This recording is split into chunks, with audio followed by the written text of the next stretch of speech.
How to access marketplace on Facebook.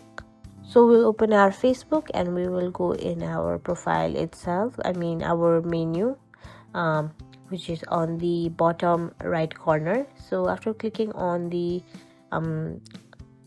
menu button, we will simply be able to see a marketplace option right there.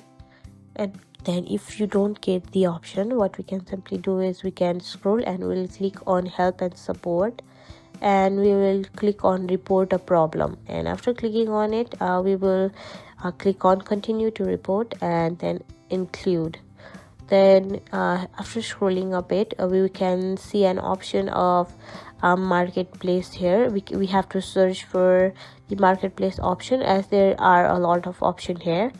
So after clicking on it, we can simply write the problem we are going through and take a screenshot of the particular problem and then apply it here. And yeah, that is how we can get marketplace option on Facebook. So that is it. If you found this video helpful, please like, share and subscribe, and thank you so much for watching.